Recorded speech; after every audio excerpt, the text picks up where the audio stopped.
Si vous êtes attaché à la couleur verte des rames du métro, il va falloir vous y faire, le bleu pâle est en train de remplacer le vert jade, pourtant emblématique du métro parisien. Et pourtant, le métro de la capitale n'a pas toujours été vert. Si on revient en arrière, on a eu à peu près toutes les couleurs.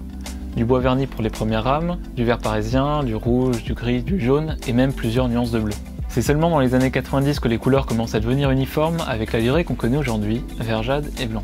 Au fait, je vais beaucoup utiliser le mot livrée dans cette vidéo, c'est tout simplement le terme qui désigne la couleur extérieure des rames.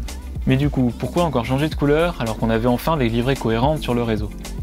La réponse est en 4 lettres, IDFM. IDFM pour Île-de-France Mobilité, c'est le nouveau nom du STIF, le syndicat des transports d'Île-de-France. Mais du coup, pourquoi je vous parle d'IDFM?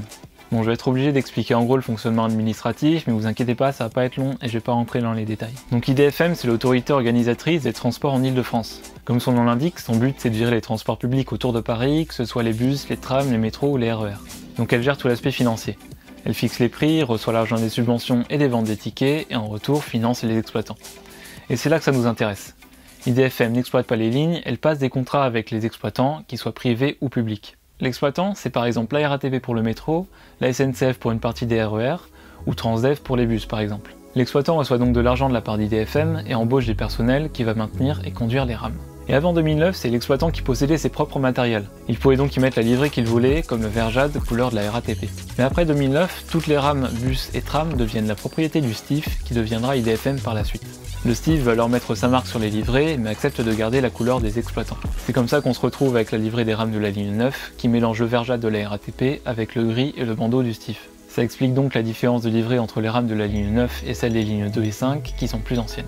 Mais comme je vous l'ai dit, le STIF se renomme Île-de-France Mobilité en 2017. La cohérence est poussée encore plus loin.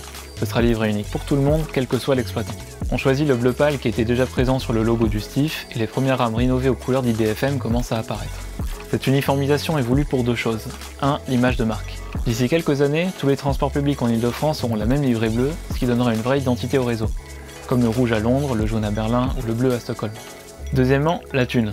Et oui, même si ça paraît absurde, repeindre toutes les rames devrait faire économiser à IDFM.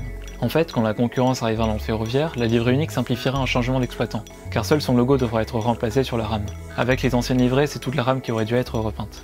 Je vous avais dit qu'on reparlerait du Charles de Gaulle Express et du Grand Paris Express, c'est maintenant. Pour ces deux projets, les appels d'offres n'ont pas été faits par IDFM comme ça se fait habituellement, mais par l'État. Pour quelle raison? J'en sais rien. Mais en ce qui concerne les livrées, pour le Charles de Gaulle Express, pour l'instant on n'a pas d'infos. On sait juste que l'exploitant sera une association entre la RATP et la SNCF, mais on ne sait pas encore à qui appartiendront les rames. Donc grosse inconnue sur la livrée encore. Par contre, les rames du Grand Paris Express seront bien la livrée IDFM, ce qui est tout à fait cohérent puisque les nouvelles lignes feront partie du métro parisien, même si elles ne seront pas forcément exploitées par la RATP. Et cette volonté de réforme de l'identité visuelle par IDFM va encore plus loin, puisque c'est toute la signalisation dans les transports d'Île-de-France qui devrait changer d'ici peu de temps. Mais ça, on en reparlera dans une prochaine vidéo. En attendant, abonnez-vous à la chaîne et sur Instagram pour rien louper. Salut!